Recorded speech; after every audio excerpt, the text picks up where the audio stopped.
In the heart of Kisii in the 1960s, a young boy named David Nyandega dreamed of a better life.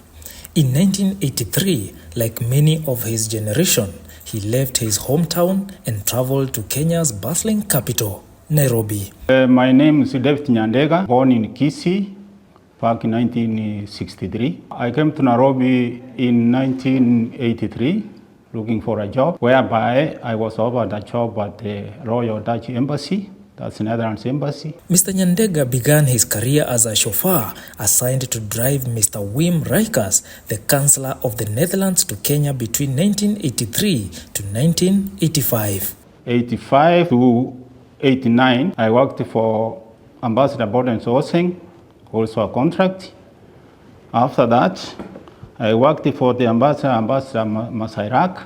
Over the years, his professionalism, integrity, and exceptional driving skills saw him entrusted with 6 subsequent ambassadors, each leaving glowing commendations of his service. Royal Dutch King Willem-Alexander. 1990s, I was the ambassador driver. When you were piloting, training as a pilot at the Wilson Airport. I know you personally, we have interacted. So if you may remember back in 1990, by then he was Ambassador Masairak, the late Masairak, I understand he passed on. Between 2003 and 2006, Mr. Nyandega's exemplary performance earned him the title of Best Performing Staff at the Embassy. Ambassador Storm came, I worked with him for 4 years. There was no complaint, no warning, no nothing. Until he left 2002. In her 2006 appraisal, Ambassador Tanya Van Gogh lauded his impeccable safety record. Yet, despite his loyalty and years of service, Mr. Nyandega's career took a devastating turn in March 2009. All the ambassadors, I had no problem with them. Apart from Ambassador Pandasum, because I was dismissed during tenure in Kenya. I lost my job without my dues. I asked why I was dismissed. There was no reason given. So, the first secretary at the embassy, we have a mission council. A mission council in Kenya is like a union. So, when the embassy told the staff that I'm wrong with them, the mission council was not convinced. So after that, the mission council questioned why I was not given even time to say goodbye, and yet I worked for them for 27 years. Despite having an indefinite employment contract which was terminated, it left him to grapple with unanswered questions and lost hope. My dismissal was purely connected to her, because when there was someone to go to the ministry, the ambassador is the boss. If she gives instructions to reply to the letters to the ministry, they can reply. If she didn't want, I think squarely, my problems lies with Ambassador Fandasum. It was not work-related.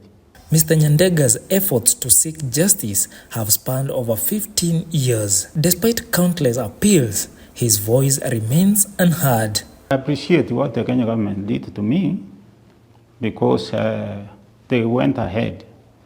They wrote the first letter, a reminder, summoned, finally, they waived the embassy, they waived the immunity. You know, waiving immunity of a country is not a simple thing. So that means my case was genuine. At over 60 years of age, he still holds on the hope that his story will reach the Netherlands Palace and that justice will finally be served. This is the former Queen of Netherlands, who is the current King Mother. I used to drive her usually when she comes to Kenya from 90s onwards, 1990s. If she may recall, the driver, Kenyan driver, or the Royal Netherlands Embassy, Nairobi, Kenya. The picture in my hands is the picture of Prince Bernard. Prince Bernard is the father to the former Queen of Netherlands, Queen Beatrix, and the grandfather to the current King Willem-Alexander. Here, I remember it's at the Jomo Kenyatta Airport on his arrival to Kenya. Behind him, you will see my image there. Mr. Nyandega is not just asking for answers. He is asking for fairness, for recognition of his years of service to the Netherlands Embassy in Nairobi, Kenya. My appeal is to any well-wishers to assist me to the Royal Dutch government to get my dues. Will his call for justice be heard? The world is watching.